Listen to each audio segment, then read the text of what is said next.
Inspirasi Kepri.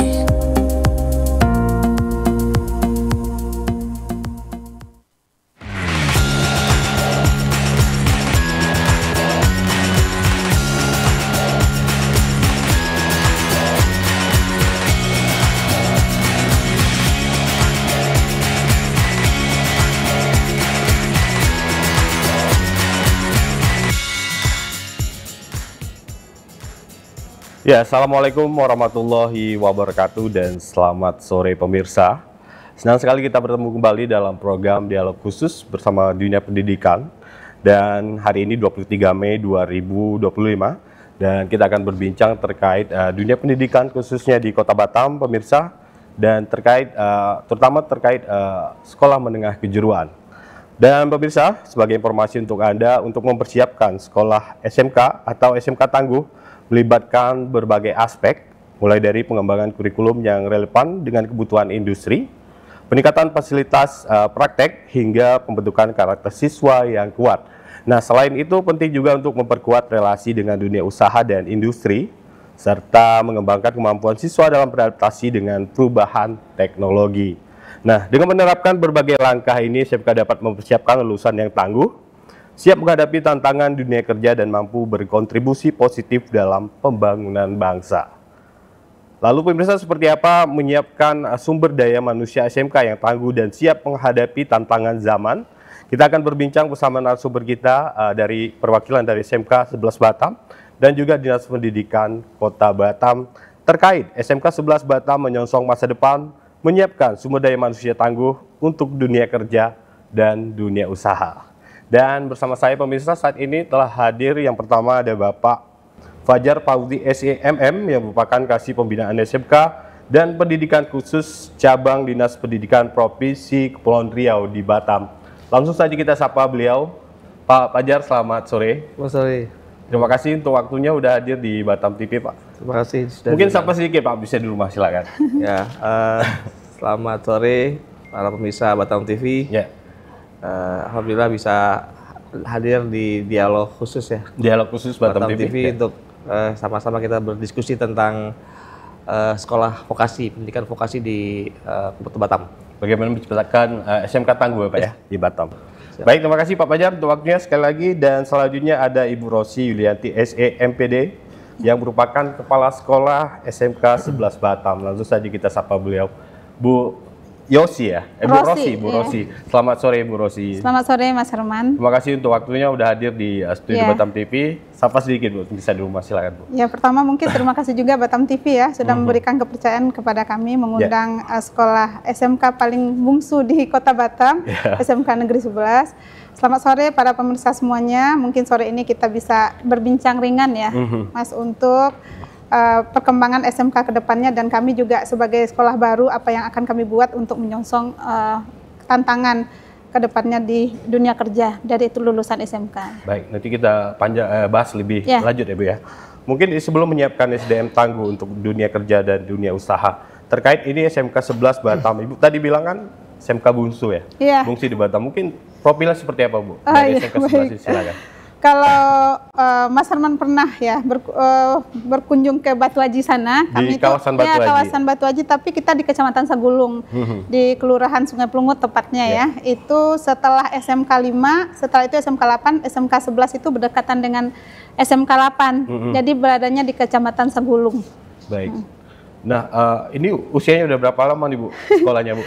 Usianya mau masuk ke 1 tahun di bulan Juni ya. Tapi sebenarnya sekolah itu di SK-kan oleh Gubernur pada tanggal 23 Februari 2024. Di SK-kan ya, tapi penerimaan murid barunya pada tahun kemarin di 2024 di bulan Juni. Tapi background dari Bu Rosi sendiri ini kan terjun di SMK. Sebelumnya di mana Bu? Gitu. Baik, sebenarnya kalau untuk profil saya sebenarnya di tahun 2000 sampai 2007 itu saya memang praktisi di industri gitu ya. Saya bekerja di industri, tapi nasib membawa saya akhirnya harus mengabdi di dunia pendidikan, dan ini saya sukai gitu ya, karena dari background keluarga juga orang pendidikan. Jadi di 2008 saya bergabung dengan SMK Negeri 2 Batam, backgroundnya pariwisata. Pariwisata. Ya. Nah, kalau sekarang di SMK 11? Elektronika dengan teknik instalasi tenaga listrik. Jadi baik, nah ini menarik Bu. Dari pariwisata ke elektronik. Iya. Ini perbedaan apa yang Bu rasakan sendiri? Oh iya, pastilah dari hospitality ke dunia teknologi ya pasti berbeda secara pengetahuan anak, secara akademisnya. Tapi kalau sekarang kan saya diamanahkan untuk menakodai kan manajemen ya. Yeah. Jadi yang samanya berarti bagaimana saya bisa mengelola organisasi ini bisa menjadi lebih baik gitu. Itu tantangannya ya. Biasanya ngurus tentang bagaimana menciptakan seorang tour guide gitu ya. Sekarang pariwisata, sekarang saya harus menciptakan bagaimana anak-anak menjadi teknisi, engineer dan segala macam. Baik. Nah kalau Pak Fajar seperti apa Pak? Mungkin sejarahnya sedikit di Dinas Pendidikan seperti apa Pak? Kalau saya sebetulnya mulai kiprah Dinas Pendidikan juga baru, Mas Herman. Sebelumnya saya lama bertugas di Dinas Pendapatan Daerah Provinsi Riau sejak tahun 2005. Kemudian diamanahkan untuk di kantor cabang Dinas Pendidikan Provinsi Riau di Batam. Jadi kewenangan secara undang-undang otonomi itu kan kewenangan pendidikan itu untuk provinsi di SMA dan SMK. Jadi saya di Dinas Pendidikan Provinsi Kepulauan Riau di cabang Dinas Batam. Cabang Dinas Batam. Jadi bukan Dinas Pendidikan Kota Batam ya, karena kewenangan memang ada di Dinas Pendidikan Provinsi. Kalau yang Dinas Pendidikan Kota Batam itu untuk pendidikan jenjang SD, SMP dan TK. Ya seperti itu. Jadi ya alhamdulillah saya sangat berterima kasih lah bisa banyak mengetahui tentang dunia pendidikan, dan memang permasalahan dunia pendidikan ini sangat kompleks dan insya Allah mungkin bisa sama-sama kita. Tapi sekarang fokusnya ngurus SMK ya Pak ya? SMK. Kan ada SMA, ada SMK. Sekarang Bapak fokusnya di SMK. SMK, betul. Tapi saya lihat seragam Bapak nih ada Kemenaker, itu seperti apa Pak? Gitu. Jadi memang Mas Herman sebetulnya setidaknya ada dua perbedaan yang mendasar antara SMA dengan SMK. Dari sisi fokus kurikulumnya dan juga tujuan akhirnya. Artinya kalau kurikulum pertama kita bicara tentang kurikulum kalau di SMK tuh dia lebih kepada kejuruan minat pendalaman kurikulum terhadap minat anak-anak terhadap teknik. Kalau sedangkan SMA itu lebih kepada akademik ya, meneruskan pendidikan kurikulum SMP. Kalau SMK dia lebih kepada kejuruan sesuai dengan minat anak-anak. Jadi ada teknik, ada tadi hospitality juga, ada keperawatan, farmasi. Nah, itu seperti itu. Nah, kemudian yang kedua memang kalau di SMA itu dia anak-anak itu nanti lulusannya diharapkan bisa mengikuti langsung jenjang pendidikan selanjutnya, kuliah. Kalau SMK ya harapannya berwirausaha dan siap melanjutkan. Artinya biasa SMA disiapkan untuk melanjutkan ke jenjang selanjutnya, dan SMK ini diharapkan untuk langsung siap kerja, siap pakai gitu. Makanya ini saya pakai baju dari Forum Komunikasi Bursa Kerja Khusus yang ada di SMK. Jadi memang ada lambang Menakernya juga. Jadi SMK ini ya selain dunia pendidikan juga ada hubungannya, irisannya dengan dunia kerja juga. Artinya dunia SMK lebih kompleks ya? Iya, lebih kompleks. Lebih besar mungkin ya? Tantangan lebih besar. Baik, mungkin kita kembali nih ke SMK 11 Batam. Untuk visi yang diusung dari SMK 11 Batam seperti apa Bu? Gitu. Ya, visi kita itu sekarang visi sekolah itu memang fokusnya ke peserta didik ya. Jadi makanya mewujudkan peserta didik yang bertakwa dulu, setelah itu baru berinovasi, kompeten, berjiwa wirausaha dan memiliki daya saing secara global gitu. Jadi dari visi itulah kami mau melangkah gitu, bagaimana menciptakan peserta didik yang bertakwa. Setelah dia bertakwa, kan bertakwa itu takut kepada Tuhan ya, itu ya dulu yang didasarkan ke mereka dulu. Baru setelah itu bergerak kepada kompetennya, baru menciptakan anak yang inovatif, dan berjiwa wirausaha, dan baru terakhirnya dia harus memiliki kemampuan untuk bisa bersaing secara global. Sejauh ini mungkin ada berapa siswa Bu di SMK 11 Batam ini 241 siswa. 241. Ini jurusan yang ada di situ apa aja? Ya, sekarang kalau dulu kita sebutnya jurusan ya, sekarang disebut dengan program keahlian. Program keahlian. Program keahlian itu punya anak lagi namanya konsentrasi keahlian. Jadi kami memiliki 2 konsentrasi keahlian. Yang pertama teknik elektronika industri, yang kedua itu teknik instalasi tenaga listrik. Baik. Nah, saya ke Pak Fajar, Pak. Bagaimana ini peran dari Dinas Pendidikan khususnya bidang pembinaan SMK Ini dalam mendorong SMK seperti SMK 11 Batam ini Pak sebagai sekolah baru untuk cepat ini bisa beradaptasi dan berkembang dengan sesuai dengan perubahan zaman Pak. Kami di Dinas Pendidikan Provinsi Riau memang mengupayakan adanya program Link and Match itu yang dari Kementerian Pendidikan. Jadi memang sebetulnya highlight dari SMK itu adalah pertama bagaimana mengupayakan adanya sinkronisasi antara kurikulum SMK dengan kebutuhan industri. Nah, jadi itu yang pertama. Yang kedua, kami Dinas Pendidikan juga mengupayakan adanya sinergi ya antara SMK dengan dunia industri dalam hal mendatangkan guru industri. Karena memang kebutuhan guru industri itu di SMK perlu wajib ya, support 50 jam ya Bu kalau nggak salah 50 jam satu semester. Satu semester. Jadi guru industri itu apa? Guru industri adalah praktisi-praktisi atau profesional industri yang diharapkan bisa menularkan ilmunya atau mungkin kemampuannya itu pada anak-anak di SMK di sekolah. Baik. Yang ketiga, kami juga Dinas Pendidikan Provinsi Riau mengupayakan adanya magang guru produktif ke industri. Nah ini yang sedang kita upayakan juga. Jadi bagaimana guru-guru produktif yang ada di SMK ini diberikan kesempatan untuk bisa bekerja secara magang ya Bu ya. Mungkin ada sekitar waktunya 2 minggu atau 1 bulan. Mereka langsung melihat bagaimana kondisi budaya kerja yang ada di perusahaan di industri, dunia usaha industri. Untuk kemudian nanti guru-guru tersebut menularkannya ke siswa. Artinya nggak siswa saja yang di-upgrade, tapi gurunya. Jadi itu menjadi guru sekarang mungkin saya tambahkan ya Pak Fajar. Jadi guru sekarang itu tidak lagi bisa di zona nyamannya, zona amannya. Guru sekarang harus juga berpacu, apalagi guru SMK ya. Guru SMK harus bisa mengupgrade pengetahuannya untuk bisa menularkan nanti ke peserta didik. Transfer ilmu kita, kalau masih ilmu kita jadul disampaikan ke peserta didik itu nggak akan sesuai dengan kebutuhan industri. Jadi sekarang saya juga pernah kan magang di industri, saya harus seperti karyawan biasa. Artinya itu diwajibkan Ibu ya? Itu diwajibkan dari kementerian, program pemerintah itu dari kementerian juga. Betul. Itu ya memang kita upayakan lah adanya sinergi karena memang SMK itu dia lepas dari sinergi dengan industri dan ada istilah ini Pak, istilah pernikahan antara ini SMK dengan dunia industri gitu ya. Itu. Dan Batam ini saya selalu menyampaikan ke ini Mas Herman di forum-forum pertemuan-pertemuan, Batam ini sangat kondusif ya untuk pengembangan sekolah vokasi.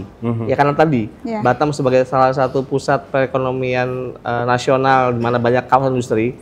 Saya pernah mencatat tuh di BP kawasan tuh ada 35 kawasan industri di Batam. Nah itu sebenarnya potensi untuk pengembangan sekolah-sekolah vokasi, baik itu pendidikan vokasi SMK atau politeknik. Sehingga memang ya sangat kondusif ya untuk kondisi Batam ini. Tapi untuk secara umum Pak, bidang studi SMK yang ada di Batam itu apa aja Pak? Gitu. Mungkin dari pariwisata, dari betul. Jadi memang industri seperti apa? Hampir semua program keahlian di SMK tuh ada di SMK yang ada di Batam. Di Batam ada semua gitu ya? Ya, kita di Batam ini punya total jumlah sekolah SMK itu ada 50 Mas Herman. Jadi 11 SMK negeri. Sisanya 39 ya, 39 swasta. Nah ini Bu Ros ini SMK 11 ini SMK yang paling bungsu. Tapi percepatannya ya kita apresiasi sangat luar biasa ya, karena dalam waktu 2 tahun mereka sudah SMK 11 ini sudah setahun malah sudah melakukan kerjasama industri dengan beberapa perusahaan Bu, mungkin ada 5 mungkin ya. Kami sudah nanti nggak apa-apa ya kita bahas kita udah memiliki 5 kerjasama dengan industri MOU tapi sudah memiliki penjajakan sekarang sekitar dengan 15 lagi industri. Jadi dalam waktu 1 tahun udah banyak kerjasama. Kami targetnya tahun ini minimal 30 kerjasama dengan industri udah harus jadi gitu. Ya, itu salah satu ini ya Bu Oci ya keunggulan dari SMK itu bagaimana dia bisa menjalin komunikasi sinergi dengan industri untuk anak-anaknya bisa melakukan kegiatan magang dan sebagainya. Ya kita bersyukurnya industri-industri di Batam ini aware ya, sangat aware dengan sekolah mereka kadang-kadang malah ada praktisi-praktisi industri ini yang menawarkan diri, boleh kapan mengajar di SMK 11 gitu. Dan kami bersyukur juga memiliki teman-teman yang memang peduli tentang pendidikan. Jadi para praktisi yang di industri datang ke sekolah untuk mengajar. Mungkin untuk jurusan tadi yang ada di SMK Negeri 11, Bu. Kan ada dua jurusan atau bidang tadi Bu istilahnya konsentrasi keahlian. Konsentrasi keahlian istilahnya sekarang ya. Kalau zaman saya dulu jadi masih jurusan. Otomotif. Nah, ini kan ada dua, Bu. Kenapa memilih mungkin ada elektro sama teknik instalasi tenaga listrik? Mungkin waktu Mas Herman sekolah itu namanya ini, kalau orang tanya jurusan apa? Jurusan listrik. Gitu. Jurusan listrik ya. Jurusan bangunan gitu ya. Kalau sekarang namanya teknik instalasi tenaga listrik. Mungkin gini ya, saya bergabung di SMK 11 kan di bulan Agustus tahun 2024. Jadi sebelum itu sekolah ini udah jadi, tapi saya lihat kenapa pemerintah menjadikan SMK 11 itu di Sagulung sana. Awalnya itu SMA 29 yang mau dibangun ya Pak Fajar ya. Tapi melihat kawasan sekolah itu lokasinya berada di kawasan industri dan memang ada industri perkapalan yang paling utama di sana ya, tapi banyak juga industri elektronika yang di kawasan Bintang itu juga banyak. Jadi saya lihat pertimbangan dari pemerintah sendiri untuk menjawab kebutuhan masyarakat sana, karena Sagulung itu masyarakatnya terbesar kan, kecamatannya di Kota Batam. Artinya disesuaikan dengan tempat dan kebutuhan industri saat ini. Pak, dari dinas sendiri ada istilah kayak menyarankan nggak? Misalnya ada sekolah menengah kejuruan baru yang dibuka gitu Pak. Harusnya buka jurusan ini dong, atau bidang studi ini dari dinas seperti apa Pak? Iya. Kita mendorong ya, artinya mendorong supaya SMK ini adaptif dengan kebutuhan industri yang ada di Batam. Jadi saya juga baru buka data gitu, ternyata SMK jurusan atau program keahlian welding itu pengelasan itu di Batam hanya ada 5. Sementara kebutuhan untuk tenaga pengelasan itu kan di Batam ini sangat banyak gitu. Jadi itu juga salah satu yang saya lihat perlu untuk dikembangkan, ditambahkan lagi. Mungkin nanti SMK 11 salah satunya. Dan Pak Fajar juga salah satu ini yang kalau kita mau buka jurusan baru, kita kan masukin ke dinas dulu. Gerbang pertamanya ke Pak Fajar dulu nih, lolos enggaknya gitu. Betul. Ada analisanya program konsentrasi keahlian ini cocok nggak di wilayah ini dan sudah ada berapa gitu kebutuhannya, peminatnya. Dan yang ditekankan juga dari kepala dinas kepada kami sebagai yang pengelola sekolah ya, kalau buka jurusan jangan buka jurusan atau konsentrasi keahlian yang banyak peminatnya masuk, tapi lulusannya nggak diserap gitu. Jadi harus keterserapannya dulu. Jadi dari traces tadi kita lihat keterserapannya berapa. Jadi jurusan mana yang memang betul-betul dibutuhkan saat ini gitu. Artinya selalu berkolaborasi juga antara SMK juga dengan dinas gitu. Bukan berkolaborasi, kami kan induknya memang dinas. Durhaka kita nanti kalau. Sedikit Pak, evaluasi biasanya ke SMK seperti apa Pak? Biasanya kalau kita lakukan asesmen untuk sekolah-sekolah SMK yang ingin buka jurusan ya, yang pertama memang untuk melihat minatnya dari masyarakat sekitar, pertama itu dulu. Terus kemudian yang kedua ketersediaan guru terutama. Nah, ketersediaan guru produktif karena itu sangat menunjang untuk keberadaan keberlangsungan jurusan program keahlian di sekolah itu gitu. Guru produktifnya seperti apa? Itu kita asesmen Mas Herman. Yang ketiga juga sudah melakukan berapa banyak kerjasama. Artinya biasanya kalau SMK buka jurusan itu khusus juga ya. Khusus itu. Jadi kerjasama untuk rencana membuka jurusan ini itu sudah melakukan hubungan kerjasama dengan industri mana saja, perusahaan mana saja. Itu yang kita minta datanya.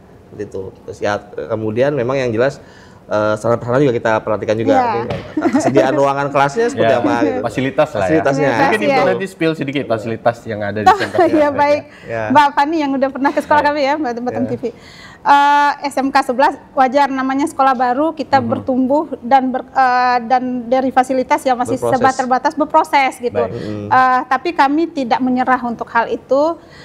Kami hanya memiliki 3 rombel karena SMK itu dulu disiapkan di tahun lalu RDT-nya cuma 4 kelas gitu. Ternyata minat masyarakat ke sana itu besar kan, jadi akhirnya sekolah itu menjadi 6 kelas, dari 4 yang direncanakan menjadi 6. Jadi terpaksa dibuat 2 shift. 2 shift tapi berjalan bagus, shift pagi, shift siang. Jadi ada 3 di pagi, 3 di siang. Nah itu jadi ruangannya. Yang ada baru ruangan kelas, dan kita buatkan mereka untuk mengantisipasi biar mereka masih bisa praktek. Kita buatkan trainer-trainer untuk anak-anak prakteknya. Tapi kalau untuk lahan nanti masih mendukung. Lahan kita masih mendukung untuk pengembangannya, dan alhamdulillah dari dinas sendiri mendorong itu ya, dengan kemarin juga Dewan Komisi 4 juga berkunjung ke sekolah bersama dengan Dinas Pendidikan untuk cepat akselerasi dari sekolah itu, dan itu kami sangat berharap gitu. Baik Bu Rosi, Pak Fajar, kita tahan dulu jangan kita. Mungkin di segmen kedua kita mungkin bahas sedikit mengenai kurikulum Merdeka. Baik, dan bagaimana peran dari dinas terkait kurikulum dan juga dari SMK sendiri. Baik, bisa Batam TV, jangan kemana-mana karena dialog khusus bersama SMK 11 Batam Menyongsong Masa Depan, menyiapkan SDM tangguh untuk dunia kerja dan dunia usaha. Akan kita lanjutkan sesaat lagi.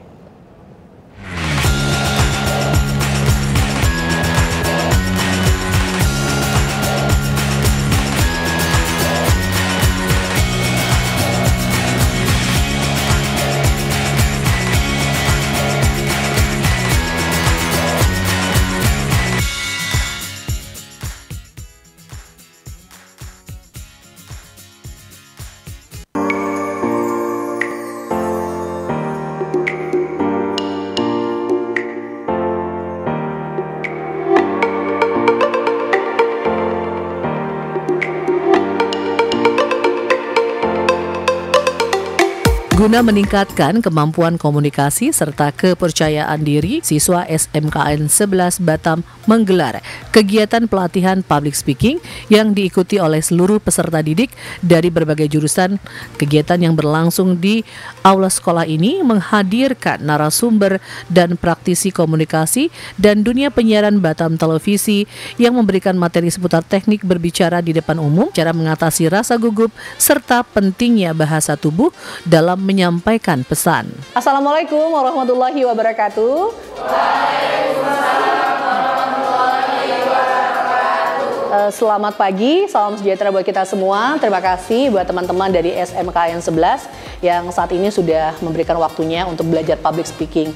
Dan pentingnya public speaking itu seperti apa, kemudian bagaimana mengolah vokal, terus kemudian teman-teman juga harus belajar seperti apa menghilangkan rasa grogi itu, terus kemudian saat pembacaan protokol upacara, kemudian undang-undang dasar, Pancasila, itu punya intonasi yang tepat dan tepat, gitu ya. Jadi hari ini kita akan belajar bersama untuk sharing ilmu di program Public Speaking bersama SMKN 11. Kepala SMKN 11 Batam dalam sambutannya menyampaikan bahwa keterampilan public speaking sangat penting dimiliki oleh generasi muda, terutama di era kompetitif saat ini. Assalamualaikum warahmatullahi wabarakatuh.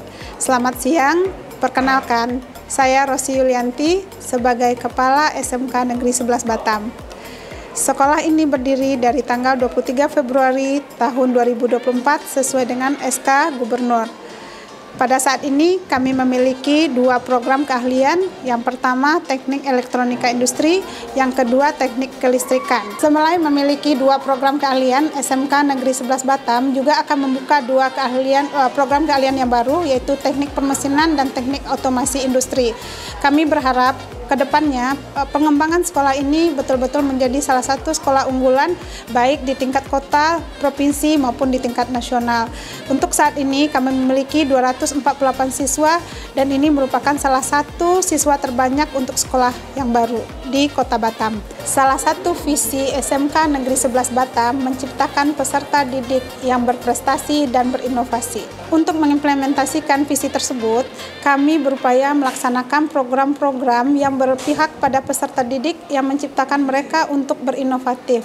Salah satu kegiatan positif yang kami lakukan hari ini, kami bekerja sama dengan Batam Televisi mengadakan pelatihan ataupun seminar tentang public speaking. Kenapa public speaking ini dibutuhkan oleh peserta didik? Karena untuk bekal mereka turun ke masyarakat. Public speaking tidak hanya diperlukan untuk orang yang akan menjadi reporter ataupun untuk orang yang langsung berhadapan dengan publik, tapi untuk mereka bekerja, kesiapan ini sangat dibutuhkan. Apalagi mereka nantinya akan menjadi seorang engineer ataupun teknisi di perusahaan, juga butuh berkomunikasi. Dengan bisanya berkomunikasi akan memudahkan mereka untuk berintegrasi di dunia kerja.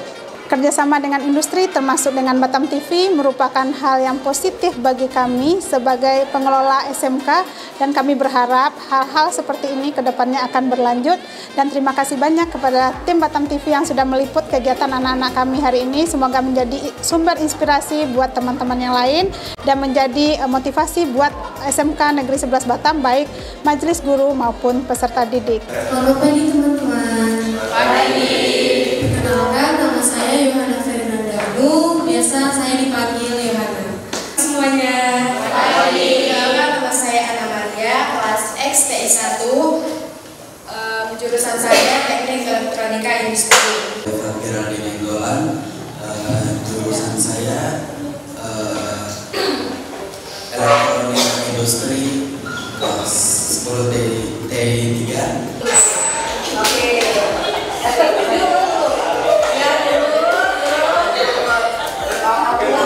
Oke ya, teman-teman, bukannya teman-teman.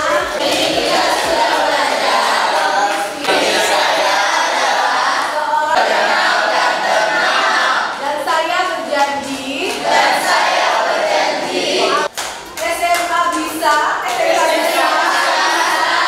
Kepala SMKN 11 Rosi mengatakan, siswa-siswa tidak hanya pintar secara akademik, tapi juga percaya diri dan mampu menyampaikan ide dengan baik di depan publik. Sementara itu, para siswa mengikuti kegiatan dengan antusias. Mereka tidak hanya mendapatkan teori, tapi juga dilibatkan langsung dalam simulasi berbicara, diskusi kelompok, dan juga praktek presentasi. Perkenalkan, nama saya Yulia Tommy, kelas 10 jurusan Teknik Elektronika Industri. Hari ini, saya mendapatkan pengalaman tentang bagaimana sih public speaking yang diajarkan oleh Batam TV yang diundang langsung oleh kepala sekolah kami, Ibu Rosi. Nah, di sini banyak materi yang sebelumnya saya belum tahu nih. Contohnya, bagaimana kami mengimprovkan diri sendiri ketika tiba-tiba acara itu berubah. Bagaimana cara memegang mic dengan cara yang baik. Bagaimana membaca protokol dengan cara yang baik. Susunan upacara bendera. Upacara pengibaran bendera merah putih. Senin, tanggal 18 bulan April tahun 2025 siang dimulai. Masing-masing pemimpin barisan menyiapkan barisannya. Komandan upacara memasuki lapangan upacara. Penghormatan kepada komandan upacara dipimpin oleh pemimpin barisan paling kanan. Assalamualaikum warahmatullahi wabarakatuh. Perkenalkan, nama saya Abdul Rahim Repubeang dari kelas 10 TITL SMK Negeri 11 Batam. Sebelumnya saya ingin mengucapkan terima kasih kepada Ibu Rosi karena telah mendatangkan tim Batam TV ke sekolah kami. Karena dari kedatangan mereka kami belajar banyak hal tentang public speaking, mulai dari penampilan, gaya bicara, dan masih banyak lagi yang belum kami ketahui. Tapi alhamdulillah Batam TV memberitahu kami banyak hal tentang public speaking. Dengan adanya pelatihan ini diharapkan para siswa SMKN 11 Batam dapat mengasah kemampuan komunikasi mereka sejak dini, yang kelak akan menjadi bekal berharga di dunia pendidikan maupun dunia kerja. Tim Liputan Batam TV melaporkan dari Batam.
Ya, baik pemirsa Batam TV, terima kasih Anda masih bersama kami di dialog khusus bidang pendidikan bersama SMK 11 dan juga Dinas Pendidikan Provinsi Kepulauan Riau. Ada Bapak Fajar Fauzi SEMM yang merupakan Kasih Pembinaan SMK dan Pendidikan Khusus Dinas Pendidikan Provinsi Kepulauan Riau Cabang Batam, dan juga bersama Ibu Rosi Yulianti SEMPD yang merupakan Kepala Sekolah dari SMK Negeri 11 Kota Batam.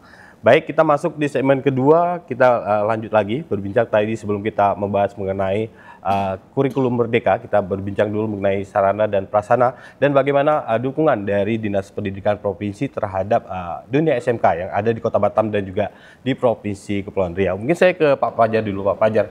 Dari Dinas Pendidikan Provinsi Kepulauan Riau sendiri, Pak, khusus SMA, ini dukungannya terhadap sarana dan prasarana SMK khususnya di Kota Batam dan Provinsi Kepri saat ini seperti apa, Pak? Gitu. Iya, Dinas Pendidikan Provinsi Riau selalu berusaha untuk memenuhi kebutuhan pertama itu sarana prasarana ya. Iya. Kayak di SMK 11 karena sekolah baru, jadi baru ada 3 rombel ya. 3 ruangan kelas. 3 ruangan kelas. Jadi rencananya mungkin tahun ini akan ada tambahan 7. 7 rombel, gitu. Minum dulu, Pak. Silakan Ibu, tambahannya seperti apa? Dari sekarang kan memang sebenarnya ada ya 3 rombel itu 3 ruang kelas yang ada sekarang. Kemarin dari Dinas Pendidikan sudah informasikan juga beserta dengan anggota dewan ya. Tahun ini kita akan dibangunkan 7 ruang kelas. Baik. 7 ruang kelas beserta dengan ini semua peralatannya gitu, perlengkapannya semua. Artinya di SMK 11 dapat jatahnya 7 ruang kelas untuk 7 ruang kelas untuk tahun ini ya, semoga segera terrealisasi ya. Itu untuk menjawab karena memang anak-anak sekarang 241 jumlahnya, kedepannya kan RDT kita tahun ini 7 kelas lagi tambahan sekitar 336. Baik. Jadi kalau tidak ada tambahan ruang kelas nanti anak-anaknya belajarnya di mana gitu. Itu tapi sudah ya Pak, ya, sudah di dalam penganggaran ya. Insya Allah dianggarkan di tahun ini. Mungkin selain sarana dari Pak penambahan ruang kelas, nah dari Dinas Pendidikan sendiri, ini kayak ada SMK baru, mungkin ada treatment khusus atau seperti apa Pak gitu biasanya? Kalau untuk sekolah baru misalnya gitu? Ya, jelas tentu kita mengupayakan sarana prasarana yang dimiliki oleh sekolah itu memadai untuk proses pembelajaran di anak-anak kita gitu. Dan yang tadi saya melihat memang ada kecenderungan tadi minat dari anak-anak SMK, anak-anak lulusan SMP masyarakat itu untuk ke SMK. Nah itu fenomena yang bagus sekali menurut saya. Harus itu. Dan juga tahun depan kita rencananya mau dikasih RPS juga ya Pak? Iya. Ya, ruang praktek karena SMK itu yang paling butuh itu tempat praktek. Tempat praktek. Makanya SMK itu sekarang di Dapodik itu boleh satu kelas itu boleh 50 siswanya.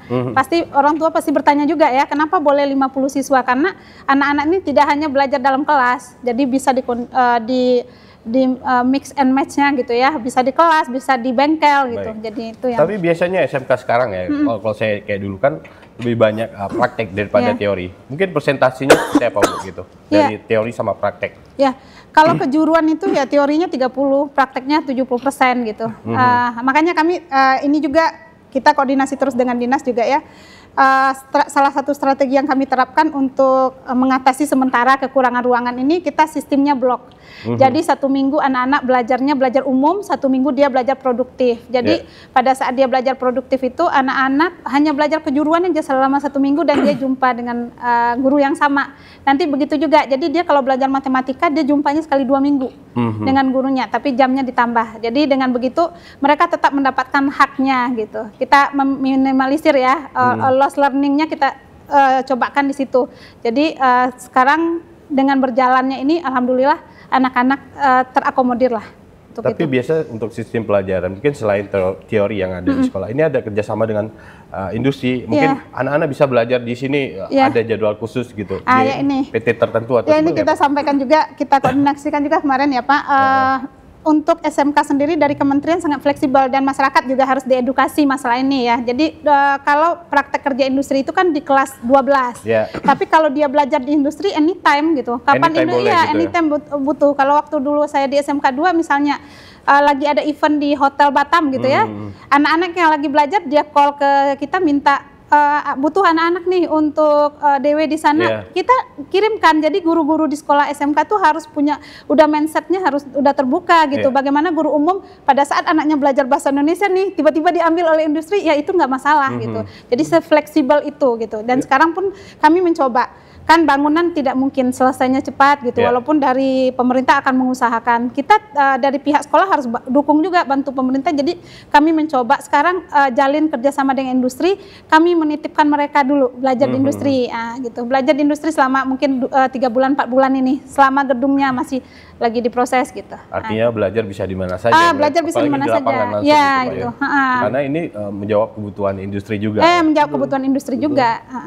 Dan itu pernah dilakukan juga di SMK 2 udah pernah melakukan juga belajar industrinya. Nah, kalau dari SMK 11 tahun ini bagaimana mempersiapkan siswa ini tidak hanya untuk mencari kerja, Bu, tapi juga menciptakan lapangan kerja gitu. Itu apa saja program yang sudah disiapkan gitu? Ya, sesuai dengan motonya SMK itu ya. SMK itu bukan melanjutkan dulu baru bekerja, tapi tidak yang pertama sekali anak SMK itu sebenarnya mendongkrak jiwa wirausahanya. Harus tercipta entrepreneur muda di Indonesia, karena jumlah pengusaha di Indonesia itu hanya 0,83% ya dari jumlah penduduk yang 270 juta itu.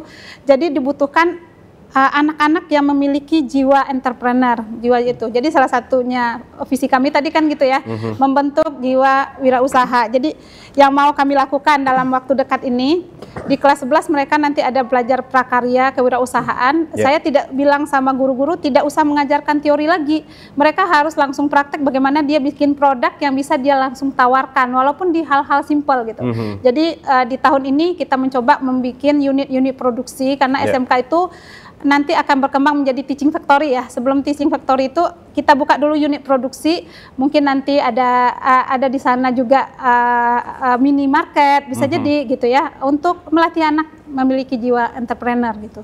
Walaupun tidak sesuai kan, kalau minimarket di sekolah teknik kan nggak selaras gitu ya. Tapi untuk jiwa wirausahanya, apapun kegiatannya itu bisa mendongkrak itu. Tapi kalau untuk kejuruannya nanti jiwa wirausahanya kami tumbuhkan dengan model pembelajaran teaching factory.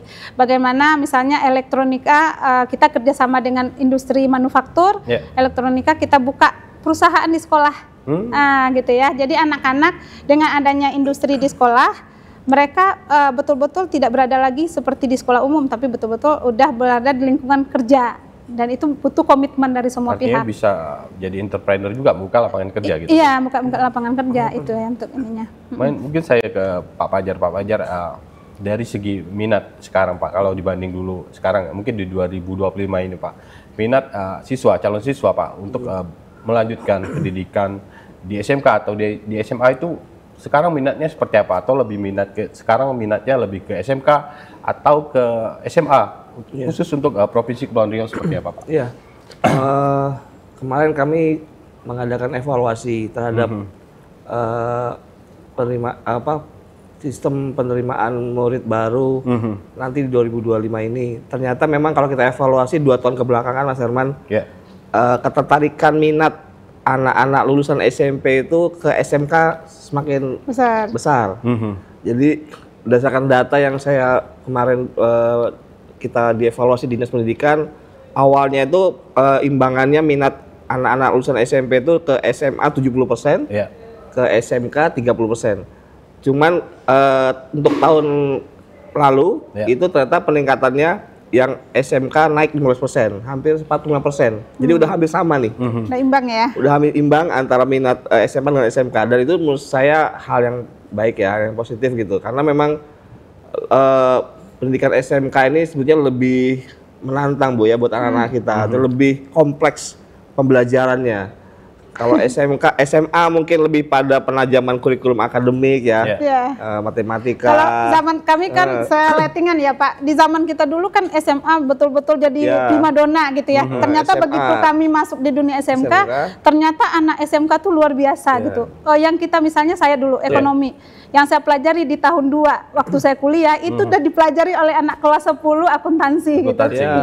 Jadi memang ini positif ya, artinya Batam sebagai salah satu ya tadi kondusif untuk anak-anak SMK ini mudah-mudahan dengan semakin banyaknya minat anak-anak usia SMP ke SMK ya semakin baik. Artinya dari sisi keterserapan atau ketersediaan lah, mungkin ketersediaan nanti tenaga kerja dari Putra Batam itu semakin banyak dan lebih siap. Tapi kalau kita bicara persentase penyerapan tenaga kerja, mungkin di Kota Batam atau kota sebagai yang kita kenal sebagai kota industri, Pak, mungkin dari kita bandingkan tahun lalu 2024-25 ini penyerapannya semakin banyak atau seperti apa, Pak? Maksudnya penyerapan dunia kerja terhadap tamatan SMK seperti apa sekarang? Memang kalau tadi di SMK itu ada namanya transfer study ya Bu. Penelusuran tamatan. Ya ini melalui BKK ini, Bursa Kerja Khusus. Jadi tadi kalau di SMK itu guru-gurunya itu tidak hanya mendidik, melatih, mengajar, tapi juga mengupayakan, menempatkan anak-anaknya untuk bisa terserap di dunia kerja. Nah, berdasarkan hasil tes study yang ada di SMK khususnya di Batam yang saya pernah dapat informasinya dari teman-teman BKK tuh hampir sekitar 80%. Terus kemudian ada juga beberapa yang juga kuliah. Cuma memang harapan kita lulusan SMK melanjutkan kuliahnya itu harus linear ya dengan jurusannya. Jangan sampai nanti anak-anak kita yang SMK listrik kuliahnya di Fakultas Hukum. Nah, itu kan tidak linear. Kita selalu edukasi ke anak-anak untuk supaya kalian lulus dari SMK bukan tidak mungkin melanjutkan kuliah, silakan. Tapi kalau bisa sesuai dengan jurusan keahlian dia selama di SMK gitu. Ya, seperti itu. Artinya bisa. Dan kita ada politeknik juga di Batam kan. Di SMK bisa melanjutkan sekolah juga. Ya, di SMK Negeri 1 kalau nggak salah pernah saya dapat laporan tuh hampir sekitar 120 ya yang masuk negeri. Masuk negeri. Iya, siswanya, lulusannya. Artinya minat siswa SMK untuk melanjutkan kuliah di SMK Negeri 1 juga tinggi juga. Tapi dia ini paginya dia bekerja. Jadi saya pun edukasi anak-anak SMK 11 ya. Kalau Ananda itu sudah memilih SMK, berarti dia memang harus siap kerja dulu, kerja tapi dia tidak melupakan karirnya gitu. Jadi di Batam sangat fleksibel, sangat banyak kan kampus-kampus yang memang memfasilitasi untuk bisa kuliah malam gitu. Jadi mereka kalau dia tamat SMK hanya melanjutkan, berarti mendingan dia masuk SMA gitu. Jadi begitu ya. Jadi ke depannya. Tapi kalau sekarang kayak uji kompetensi seperti apa Bu? Di SMK 11 mungkin seperti apa? Uji kompetensi itu nanti di kelas 12. Setelah dia menyelesaikan semua proses pendidikannya, baru dia uji kompetensi. Kalau di SMK 11 itu ya pasti kami nanti pakai lembaga sertifikasi profesi ya. Yang itu udah beberapa SMK yang ada di Batam kan udah memiliki. Kita boleh join dengan misalnya konsentrasi kalian kami sama dengan SMK 1. Kami nanti boleh ujinya memakai lembaga sertifikasi profesi SMK 1 gitu.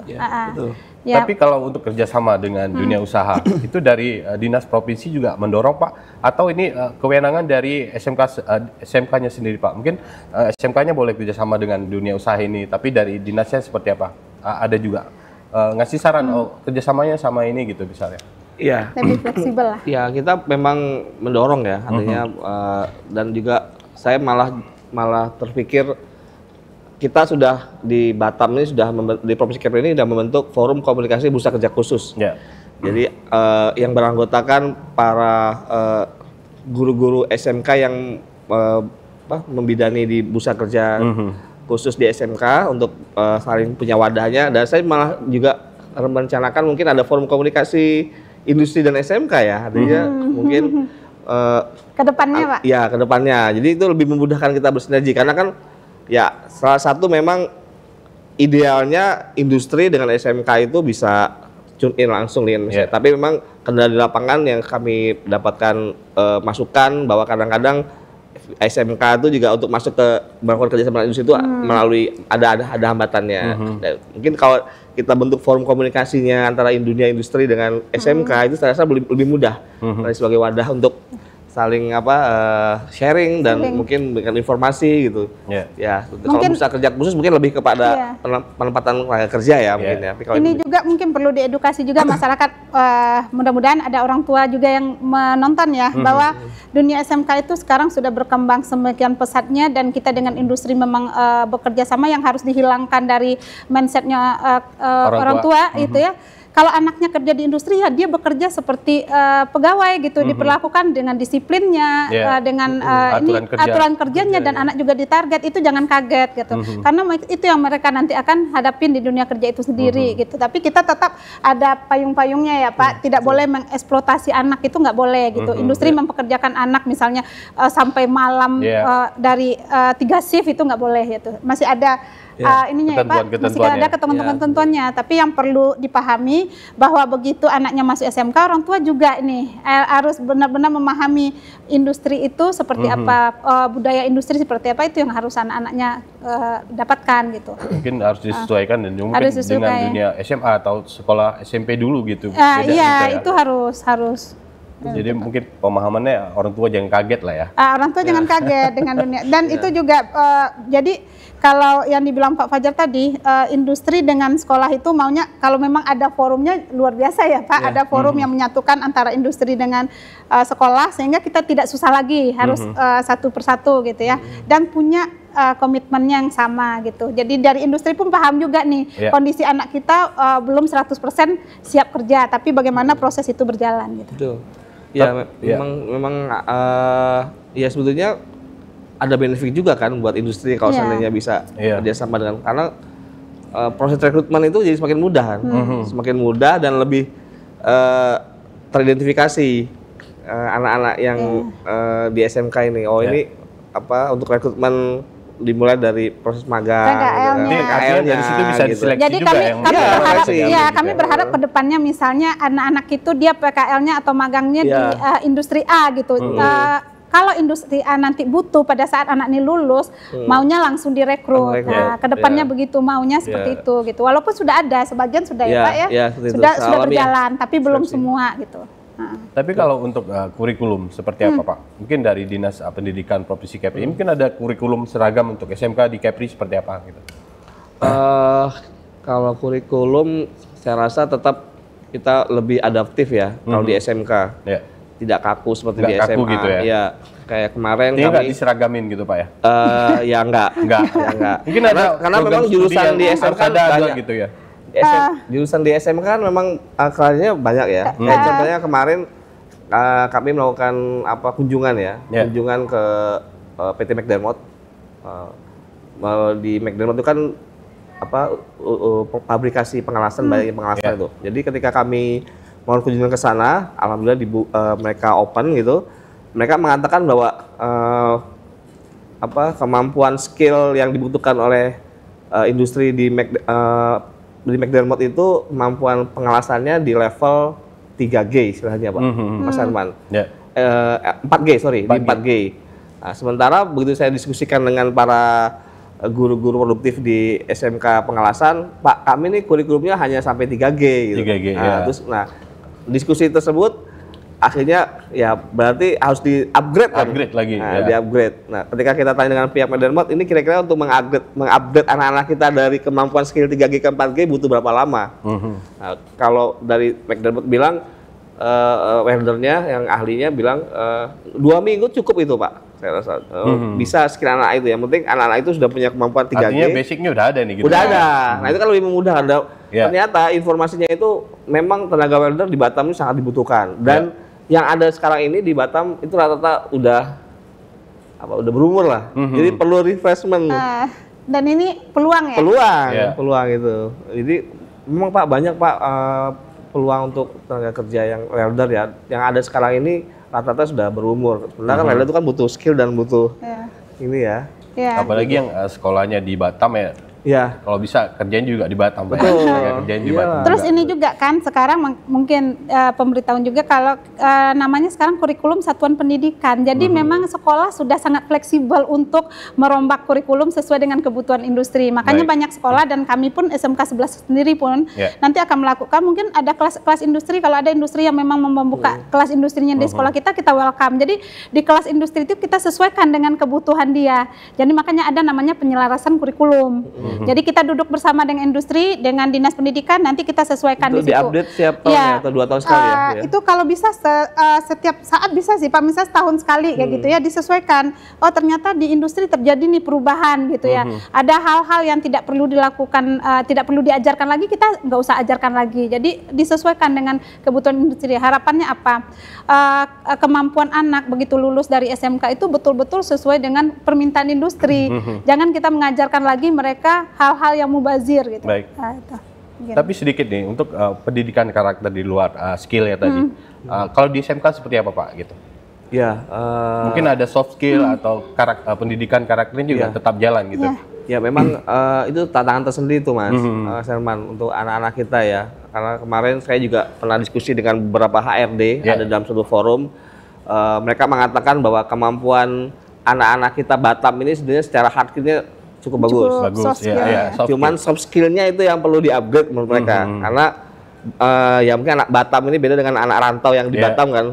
Apa tuh disiplinnya atau mungkin apa etosnya mungkin ya. Nah itu yang juga mentalitinya karena mereka masanya orang Batam, anak Batam gitu kan. Sementara anak yang rantau mungkin dia memang niat betul harus bertahan gitu ya. Nah itu memang tantangan sih Mas Herman. Jadi itu yang teman-teman HRD itu yang mengatakan kalau bisa emang harus ada peningkatan upgrade lah untuk soft skillnya. Dan itu penting tuh Bu Rosi.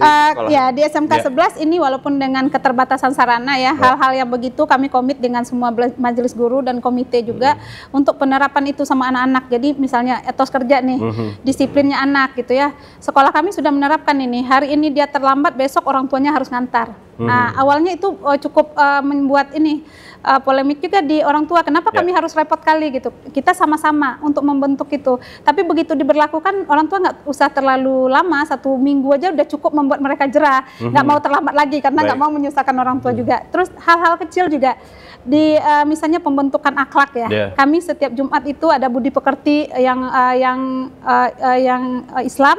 Itu di sekolah kita sholat duha, pembiasaan baik. Dan yang Kristen ada gereja di situ, kita kerjasama juga. Jadi bagaimana anak-anak tuh dapatkan bekal agamanya dulu dengan baik, dan untuk mereka masuk ke kelas kita suruh mereka hal kecil ya, susun sepatu dengan rapi gitu ya. Disiplin itu disiplin itu kan hal-hal yang membentuk karakter. Jadi kami coba penerapan soft skillnya anak-anak itu dari hal-hal kecil. Jadi sebelum belajar bagaimana mereka sadar nih, sekolah kita baru ada ruangannya terbatas, bagaimana menjaga kebersihannya. Jadi ada 5 menitnya sebelum pembelajaran bersih-bersih dulu. Jadi gitu. jangan takut lah masuk SMK gitu. Oh jangan takut masuk SMK, iya. Karakter tetap harus. Baik. Mungkin Bu Rosi dan juga Pak Fajar, kita tahan lagi bincang-bincang kita. Dan pemirsa Batam TV jangan kemana-mana karena dialog khusus dunia pendidikan akan kita lanjutkan sesaat lagi.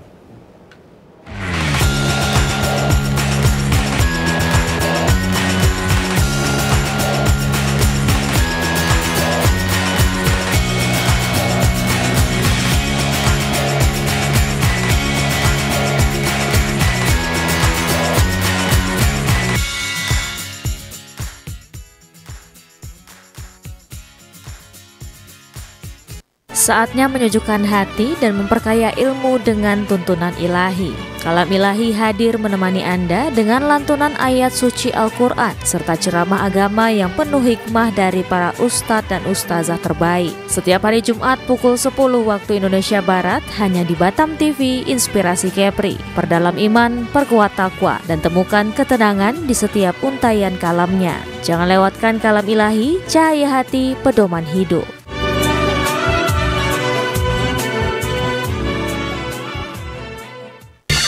Temukan pesona alam yang memukau, petualangan seru, dan kuliner lezat yang hanya ada di Batam. Dari aktivitas air yang mendebarkan, hingga destinasi wisata yang memanjakan mata, Batam punya semuanya. Jelajahi ikon-ikon kota yang mempesona dan rasakan kehangatan budaya lokal. Dan jangan lewatkan sajian kuliner Batam yang menggugah selera, dari seafood segar hingga hidangan tradisional yang autentik. Belanja puas di pusat perbelanjaan modern yang lengkap dan nyaman. Batam, destinasi sempurna untuk liburan yang tak terlupakan. Tayang setiap hari hanya di Batam Televisi. Amazing Batam, enjoy the new city. Di tengah dinamika kehidupan, kasih dan iman menjadi pegangan yang kokoh untuk jiwa yang merindukan kedamaian. Kasih membangun, iman menguatkan. Kasih dan iman hadir untuk menemani perjalanan rohanimu. Saksikan Kasih dan Iman, program rohani Kristiani yang membawa inspirasi, penguatan iman dan pesan kasih dari firman Tuhan untuk masyarakat Kepulauan Riau. Hadir setiap hari Minggu pukul 13 waktu Indonesia Barat hanya di Batam Televisi Inspirasi Kepri.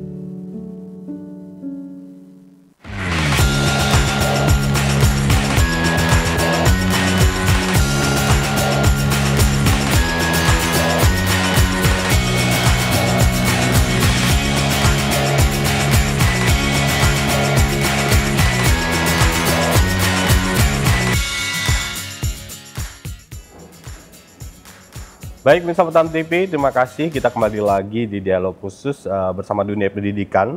Bagaimana menyiapkan sumber daya manusia SMK yang tangguh dan siap menghadapi tantangan zaman.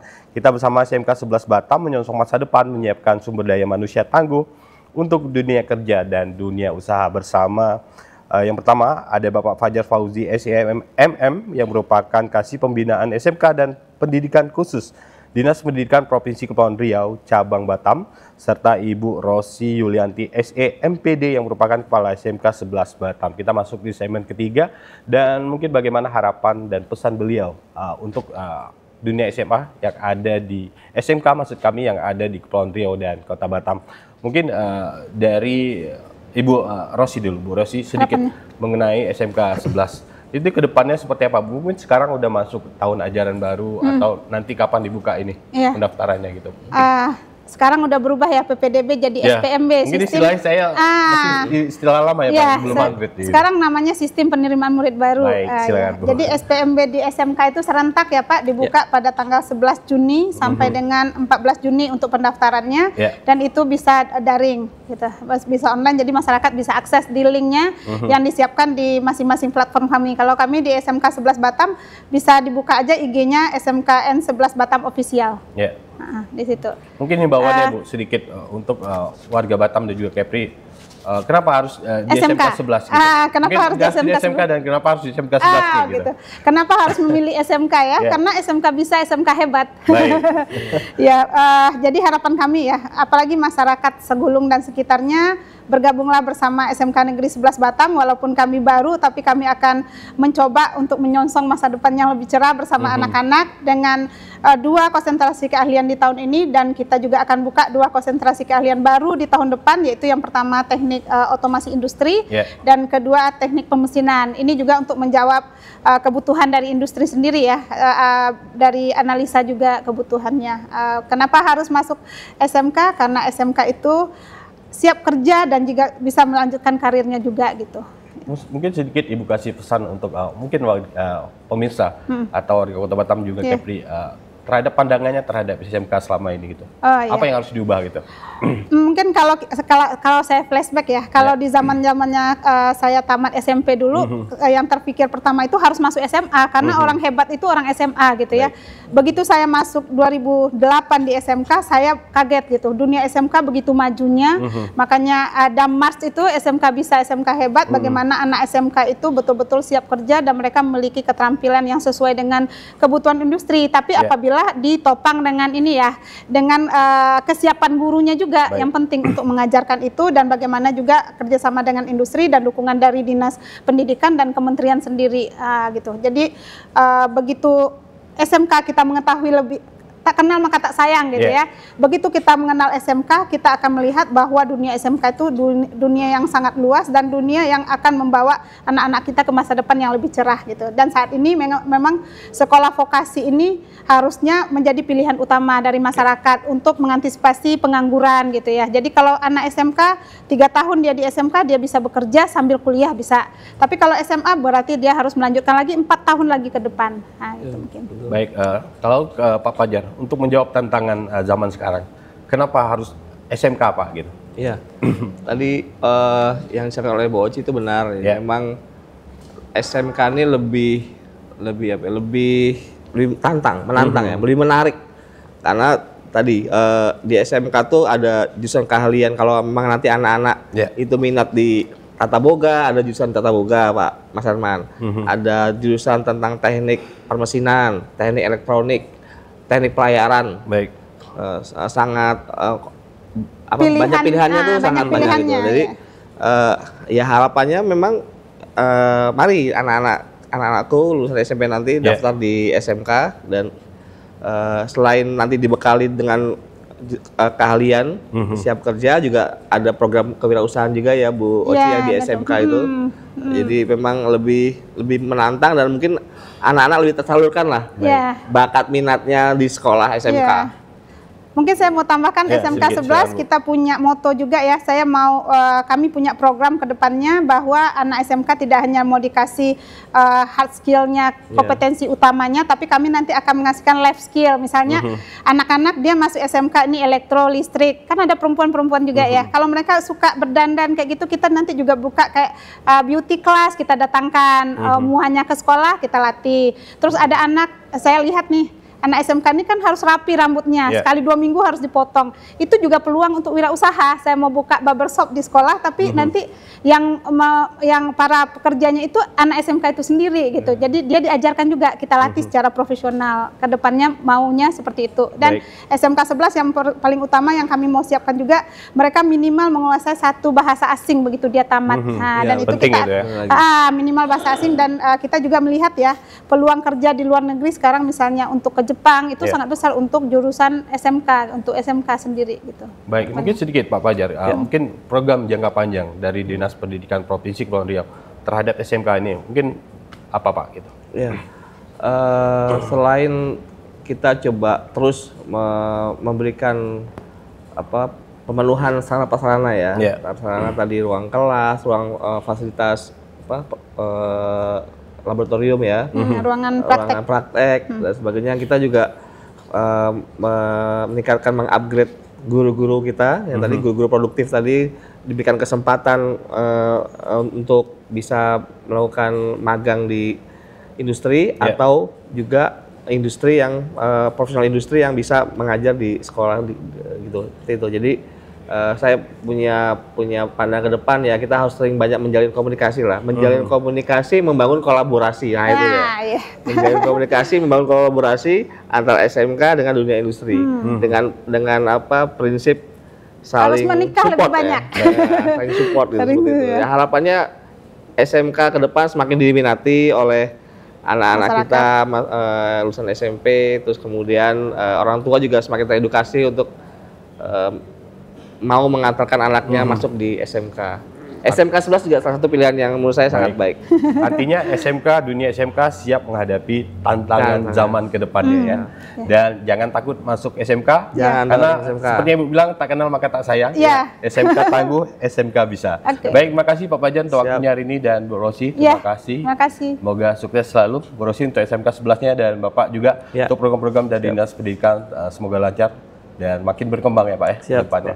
Baik, Misa Batam TV, demikian dialog khusus kita kali ini bersama Dinas Pendidikan dan juga SMK 11 Batam.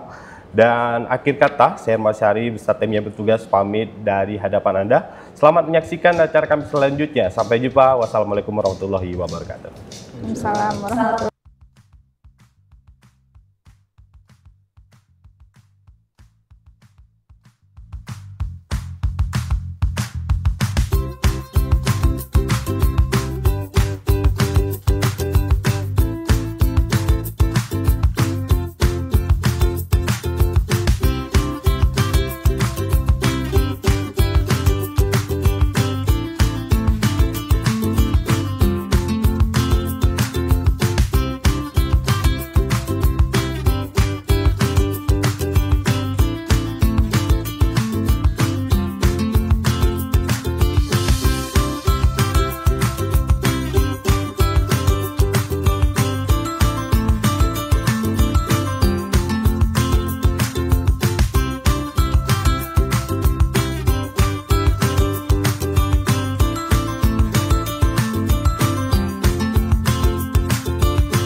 TV, inspirasi Kepri.